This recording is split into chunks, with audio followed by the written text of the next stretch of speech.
Assalamualaikum dan salam sejahtera. Saya Nur Azizah binti Alul Akal, metrik nombor 267091. Di sini saya akan menerangkan apakah itu organisasi. Seperti mana yang kita ketahui, organisasi itu adalah sebuah kumpulan orang yang dijalankan ataupun digerakkan oleh sesebuah syarikat ataupun jabatan bagi mencapai matlamat ataupun objektif akhir sesebuah syarikat ataupun jabatan itu. Organisasi ini adalah amat penting dalam kepengurusan dan pentadbiran bagi melancarkan lagi fungsi-fungsi dan peranan-peranan dalam sesebuah syarikat ataupun jabatan itu. Okey, organisasi ini digunakan sama ada dalam aspek penugasan yang sejajar, sama ada ianya digunakan pada jangka masa yang pendek ataupun jangka masa yang panjang. Kerana tanpa organisasi ini, sesebuah syarikat ataupun jabatan itu tidak dapat dibangunkan dan ianya tidak berfungsi. Dan organisasi yang cekap ataupun yang sistematik itu dapat membentuk sesebuah syarikat yang lebih kondisif dan berdaya saing seperti mana yang terdapat dalam visi misi dalam sesebuah syarikat ataupun jabatan itu. Okey. Organisasi ini juga adalah merupakan salah satu tulang belakang sesebuah syarikat ataupun jabatan, dan ianya juga terbahagi kepada bilangan-bilangan yang kecil dan juga dalam bilangan yang secara spontan ataupun rawat, sekumpulan orang, dan berkenaan dengan organisasi di sebuah syarikat itu, ianya diperlukan untuk dipertanggungjawabkan sebagai kaki tangan yang melaksanakan pelbagai fungsi bagi tujuan mencapai matlamat sesebuah syarikat dan jabatan itu. Sekian saja daripada saya, terima kasih. Salam sejahtera, nama saya CP Anak Kellen, nombor metrik 267077. Saya akan membentangkan berkenaan isu atau masalah yang berlaku dalam organisasi. Isu organisasi boleh menjadi cabaran bagi sesetengah syarikat untuk diatasi semasa mereka cuba memperbaiki dan mengurus operasi harian mereka. Langkah pertama untuk menyelesaikan isu organisasi ialah mengakui bahawa terdapat masalah dan mengenal pasti puncanya. Ia mengambil masa untuk menentukan dari mana isu datang dan mencipta penyelesaiannya sesuai untuk setiap masalah. Tetapi ini adalah langkah yang perlu untuk mana-mana organisasi yang berkembang dan berkembang dengan cara yang sihat. Isu yang sering berlaku ialah pusing ganti pekerja. Pusing ganti yang tinggi merujuk pada isu organisasi di mana pekerja meninggalkan syarikat mereka dengan kerap dan pada jumlah yang tinggi. Untuk mengimbangi, organisasi perlu kerap mengupah orang baharu untuk mengisi peranan tersebut. Ini boleh mengambil sumber syarikat dan menyebabkan kelewatan dalam aliran kerja syarikat. Beberapa sebab untuk kadar pusing ganti yang tinggi mungkin termasuk pekerja tidak berpuas hati dengan pihak pengurusan dan pegawai kepimpinan mereka. Kemudian kaki tangan bergaji rendah dan mahukan lebih banyak pampasan untuk kerja mereka. Untuk mengatasi cabaran ini, ia mungkin membantu organisasi jika mereka menghubungi pekerja mereka dan menerima maklum balas daripada mereka. Adalah berfaedah bagi pengurus untuk mendengar kebimbangan pekerja mereka dan mempertimbangkan dengan serius tempat mereka boleh berubah atau menambah baik. Mengambil baik langkah yang boleh diambil tindakan untuk memenuhi kebimbangan ahli pasukan anda boleh membantu meningkatkan kadar pengekalan pekerja dan meningkatkan produktiviti. Pembentangan seterusnya adalah berkaitan dengan kaedah diagnosis. Diagnosis organisasi ialah cara yang berkesan untuk melihat organisasi untuk menentukan jurang antara prestasi semasa dan yang diingini dan bagaimana ia boleh mencapai matlamatnya. Ia telah berkembang daripada teknik yang digunakan sebagai sebahagian daripada proses pembangunan organisasi kepada teknik utama yang tersendiri. Diagnosis yang berkesan mestilah proses organik kerana apabila anda mula melihat organisasi dan strukturnya dan perkara yang dilakukannya dan tidak dilakukan perubahan bermula, apabila perubahan berlangsung, begitu juga dengan prestasi sekarang, dan oleh itu proses diagnosis juga memerlukan untuk memulakan semula. Model ini akan digunakan oleh sumber manusia atau pengamal pembangunan dan perubahan organisasi yang sama ada bekerja secara dalam organisasi atau telah diupah sebagai perunding kontrak untuk membantu memikirkan punca isu yang dihadapi oleh organisasi dan untuk memberikan cadangan untuk memperbaiki mereka. Model diagnosis ini juga menyediakan template atau alat untuk memecahkan organisasi kepada komponen untuk memahaminya dengan lebih mudah, mendalam serta untuk menggambarkan dengan lebih baik cara semua bahagian berfungsi bersama-sama. Daripada melakukan diagnosis sahaja, selalunya mungkin untuk mula memilih isu yang terdapat dalam organisasi. Melalui proses ini juga kami menemui bahawa diagnosis ini membolehkan kita beralih daripada tidak mengetahui tentang organisasi kepada memahami input kepada organisasi mereka yang diperoleh daripada memahami persekitaran mereka, mendapatkan pengendalian strategi atau organisasi dan matlamat pihak berkepentingan utama, membiasakan diri dengan komponen reka bentuk, mewujudkan gambaran yang jelas tentang budaya organisasi dan akhirnya memahami output organisasi dan petunjuk prestasi berdasarkan komponen organisasi yang lain. Kita juga dapat melihat bahagian organisasi yang tidak sejajar kerana diagnosis mengambil pandangan tahap tinggi terhadap organisasi tetapi juga memerlukan analisis tahap yang lebih mendalam. Untuk kesempurnaan, ia menjadi proses yang agak lurus ke hadapan untuk mula mengenal pasti ketidakkonsistenan dan ketidakkesesuaian berhubung dengan nilai dan matlamat organisasi. Assalamualaikum warahmatullahi wabarakatuh dan salam sejahtera. Saya Darwin Firdausa bin Mahmud, nombor metrik 267079, akan membentangkan tugasan yang telah kami buat, iaitu dalam subjek GMGM 3043, pembangunan organisasi. Dalam tajuk isu atau masalah yang berlaku dalam organisasi sumber manusia. Saya akan membentangkan dalam tajuk perincian diagnosis dan kaedah penganalisisan data. Modal diagnostik boleh berada dalam sistem terbuka atau sistem tertutup. Model sistem terbuka mencadangkan bahawa semua komponen dalam organisasi adalah saling berkait dan bahawa perubahan dalam satu komponen hampir pasti akan memberi kesan kepada komponen lain. Selain itu, model sistem terbuka mempertimbangkan persekitaran luar organisasi dan mempertimbangkan kesan terhadap keputusan dan perubahan.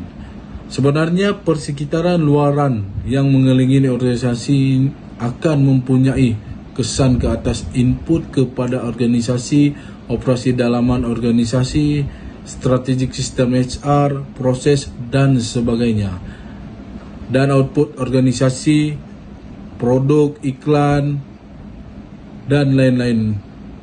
Ini menggalakkan idea bahawa organisasi adalah gabungan tugas, personality, kepimpinan, perubahan dan membuat keputusan yang sangat kompleks. Model genesetik peringkat organisasi ialah satu jenis model diagnostik yang melihat organisasi dari sudut pandangan luaran atau peringkat tinggi. Modal serupa boleh diikuti pada tahap yang lebih terperinci yang memfokuskan pada diagnosis peringkat kumpulan dan di organisasi peringkat individu. Di organisasi peringkat organisasi mengikut model sistem terbuka kerana ini menganggap semua bahagian saling berkait dan persekitaran memainkan peranan penting dalam organisasi, terutamanya berkaitan dengan input. Menggunakan model sistem terbuka dalam amalan telah membolehkan saya memahami betapa berharga dan bergunanya alat ini sebenarnya. Proses pasukan kami untuk menggunakan alat di organisasi biasanya adalah untuk terlebih dahulu memahami organisasi yang kami bekerjasama serta industri. Kami melakukan penyelidikan dan temu bual ahli dalam industri. Kami kemudiannya membuat soalan temu bual berstruktur untuk beberapa ahli utama organisasi yang kami nilai. Kami bukan sahaja mengadakan perbualan dan temu bual yang panjang dengan beberapa ahli pasukan dari bahagian organisasi yang berlainan, tetapi kami juga cuba hadir di sekitar pejabat, halaman dan pekerja organisasi untuk memerhatikan beberapa perjalanan organisasi. Dari situ kita pergi ke dokumentasi. Adalah proses yang ada mudah dan lurus ke hadapan untuk membagikan maklumat yang telah kita dengar, tulis dan amati ke dalam model diagnostik organisasi. Terdapat beberapa soalan yang telah membantu semasa menjalankan proses menggunakan model diagnostik ini. Adakah komponen reka bentuk sesuai dengan input? Adakah reka bentuk sesuai dalam konsisten? Adakah mereka sesuai dan saling menyokong antara satu sama lain? Jadi sekian saja daripada saya. Sekian, terima kasih. Assalamualaikum dan salam sejahtera. Nama saya Muhammad Alif bin Abdul Manan, nombor metrik 268175. Saya akan menerangkan tentang pelaksanaan intervensi dan perubahan intervensi. Istilah campur tangan merujuk kepada semua aktiviti program yang dirancang bertujuan untuk membawa perubahan dalam organisasi. Ia bertujuan untuk memastikan peningkatan dalam fungsi organisasi dalam kecekapan dan keberkesanannya. Perubahan dibawa melalui pekerja dalam proses dalam organisasi, manakala perunding memudahkan proses perubahan. Sebarang campur tangan diagnosis organisasi oleh itu melibatkan interaksi rapat antara perunding dan organisasi pelanggan. Intervensi merujuk kepada aktiviti yang bertujuan untuk membawa perubahan dalam organisasi dan aktiviti yang terbangkit dalam organisasi. Antara faktor yang menyebab kepada keupayaan organisasi adalah melalui situasi transformasi atau pemulihan dan dapat mengekalkannya. Bagi membolehkan transformasi budaya berlaku, organisasi mesti memulakan perjalanan perubahan mereka bermula dengan mewujudkan rasa mendesak. Begitu juga dalam proses perubahan, budaya mesti diambil kira. Jika budaya tidak dipertimbangkan dalam proses diagnostik atau intervensi, kemungkinan pemohonan atau perubahan inisiatif akan gagal. Terdapat banyak cara untuk mengenali atau memahami budaya organisasi, dan tidak satu pun daripadanya yang mengatasi sebenarnya berada di sana dan mengalami secara langsung. Selain itu, memilih orang yang sesuai untuk diajak bercakap dan memikirkan soalan yang berkesan untuk ditanya terlebih dahulu dengan lebih baik menyediakan untuk mendapatkan maklumat yang tepat dan berkualiti. Pandangan bersama tentang budaya mungkin tidak wujud antara ahli organisasi yang berbeza. Selain itu, intervensi atau campur tangan organisasi dalam jabatan sumber manusia juga boleh membantu proses perubahan dengan ketara tanpa mengambil strategi perubahan skala besar. Campur tangan organisasi boleh dianggap sebagai perubahan kecil kepada dasar, program, proses, teknologi, sistem HR dan strategi. Intervensi ialah adat yang baik untuk menjelaskan matlamat strategi dan visi, mencipta kemenangan jangka pendek yang berfungsi ke arah matlamat ini, dan mungkin menguji inisiatif dalam satu jabatan atau kawasan geografi sebelum mendedahkan keseluruhan organisasi nasional atau global kepada perubahan. Kejayaan intervensi pada skala ini boleh bermakna penglibatan perundingan berulang, peningkatan prestasi organisasi dan peningkatan kepimpinan ahli pasukan membeli untuk campur tangan selanjutnya atau inisiatif perubahan skala yang besar. Intervensi semua manusia termasuk aktiviti seperti pendapatan matlamat, semakan prestasi, sistem ganjaran, program bimbingan, mentoring tidak formal atau formal, program dan peluang pembangunan pengurus atau pemimpin, perancangan kejayaan dan program kemajuan, rancangan untuk mengurus kepelbagian tenaga kerja dan program untuk mengurus dan meningkatkan tekanan dan kesejahteraan pekerja. Apabila perkara ini telah ditentukan, dimantapkan dan dipersetujui oleh kepentingan utama, intervensi boleh dibuat yang sekali lagi selaras dengan nilai dan matlamat tersebut. Jika campur tangan tidak sepadan dengan matlamat organisasi, ahli pasukan akan keliru, kecewa, menentang perubahan dan atau tidak akan bertambah baik seperti yang diharapkan. Intervensi yang membuatkan orang berasa gembira untuk menjadi sebahagian daripada organisasi, membuatkan mereka teruja untuk apa yang akan datang, dan yang paling penting menjawab soalan apa faedahnya untuk saya. Campur tangan budaya boleh dan harus menjadi keutamaan awal. Satu cara untuk menjalankan apa yang syarikat anda mahu lakukan. Walaupun anda memperhalusi strategi anda, campur tangan budaya yang disasarkan dan bersepadu direkam untuk mengubah beberapa tingkah laku kritikal pada satu masa. Juga boleh memberi tenaga dan melibatkan orang yang paling berbakat dan membolehkan mereka bekerjasama dengan lebih berkesan dan cekap. Sekian, terima kasih.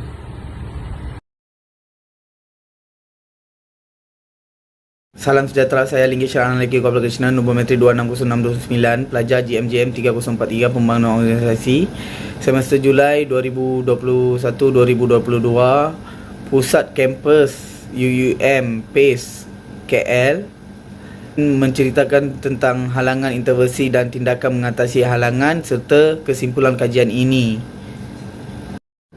Kejayaan datang daripada hubungan yang ketat dan jelas antara jangkaan perubahan dan hasil perniagaan. Kegagalan berlaku apabila organisasi terlalu menumpukan pada aktiviti, kemahiran dan budaya atau perubahan struktur tanpa mewujudkan kaitan yang ketat kepada hasil perniagaan. Projek atau organisasi berjaya apabila strategi memainkan kekuatan. Kegagalan yang berlaku apabila terdapat anggaran yang terlalu tinggi terhadap kekuatan atau tiada keupayaan untuk mendokumentasikan kemenangan yang konkret. Perubahan besar sudah pasti memerlukan berpuluh-puluh inisiatif, projek strategi usaha kejuruteraan semula, pembangunan kepimpinan, komunikasi, reka bentuk semula taktikal, pengukuran baharu dan sebagainya. Hasilnya ialah cabaran penyepaduan yang besar. Kegagalan disebabkan oleh projektor kecil di peringkat tempatan dan global, konflik merentas projek, persaingan sumber dan kekeliruan tentang cara projek berkaitan atau tidak. Perubahan struktur dan sistem, terutamanya IT, mungkin diperlukan untuk perubahan tetapi hampir selalu digunakan secara berlebihan, sama ada sebagai jawapan atau alasan. Pergantungan yang berlebihan pada struktur dan sistem mengakibatkan kekeliruan dan tenaga yang berkurangan dan merupakan teknik yang bagus untuk menghentikan kemajuan. Tindakan intervensi yang dapat dilaksanakan ialah antaranya pengurusan strategik. Pengurusan strategik merujuk pada pembangunan dan pelaksanaan reka bentuk besar, organisasi atau strategi keseluruhan tentang permintaan persekitaran semasa dan masa hadapan. Menurut Shandel and Offer, 6 tugas terutama daripada pengurusan strategik. Yang pertama, pengubalan matlamat. Kedua, analisis persekitaran. Ketiga, penilaian strategi. Keempat, pelaksanaan strategi dan kawalan strategi. 6 komponen proses ini berkait antara satu sama lain. Ini merujuk kepada intervensi atau usaha perubahan yang bertujuan untuk meningkatkan keberkesanan organisasi melalui perubahan dalam tugas dan subsistem struktur dan teknologi. Kelas campur tangan ini termasuk perubahan dalam pembahagian kerja, keseluruhan organisasi kepada unit, perhubungan pelaporan, aliran kerja dan prosedur, dan definisi peranan, kaedah kawalan dan susunan spasial, peralatan dan orang dan sebagainya. Reka bentuk kerja merujuk kepada cara satu set tugasan atau keseluruhan kerja disusun. Reka bentuk ini membantu untuk menentukan apa tugas yang dilakukan, bagaimana dia lakukan, apakah urutan di mana ia dilakukan dan sebagainya. Ia mengambil kira semua faktor yang mempengaruhi kerja dan menyusun kandungan dan tugasan supaya keseluruhan pekerjaan kurang berkemungkinan menjadi risiko kepada pekerja. Reka bentuk kerja melibatkan bidang pentadbiran seperti pergiliran kerja, pembesaran kerja, langkah tugas, rehat kerja dan waktu bekerja. Kerja yang direka dengan baik mengambil kira prinsip asas ergonomik yang akan menggalakkan pelbagai posisi badan yang baik, mempunyai keperluan kekuatan yang munasabah dan jumlah aktiviti mental yang munasabah. Kerja yang direka dengan baik juga menyumbang kepada perasaan pencapaian dan harga diri. Prinsip reka bentuk kerja boleh menangani masalah seperti beban kerja, kerja di bawah beban, berulang-ulang, kerja berlebihan kawalan terhad, pengasingan, kerja shift, kelewatan dalam mengisi jawatan kosong, waktu kerja yang berlebihan dan pemahaman terhad tentang keseluruhan proses kerja. Reka bentuk kerja juga membantu dalam meminimumkan tekanan kerja. Kesimpulan kajian ini adalah organisasi ialah cara yang berkesan untuk melihat organisasi untuk menentukan jurang antara prestasi semasa dan yang diingini bagaimana ia boleh mencapai matlamatnya. Dalam beberapa tahun kebelakangan ini, organisasi telah berkembang daripada teknik yang digunakan sebagai sebahagian daripada proses pembangunan organisasi kepada teknik utama yang tersendiri. Organisasi yang berkesan mestilah proses organik, kerana apabila anda mula melihat organisasi dan strukturnya dan perkara yang dilakukan dan tidak dilakukan, perubahan bermula. Apabila perubahan berkembang, begitu juga prestasi sekarang, dan oleh itu proses diagnosis juga memerlukan untuk memulakan semula. Melakukan diagnosis organisasi pada organisasi boleh membantu kita mengenal pasti komponen sumber manusia organisasi. Daripada situ kita dapat menilai sama ada sistem sumber manusia tersebut sesuai dengan budaya organisasi, strategi dan matlamat. Sekian, terima kasih.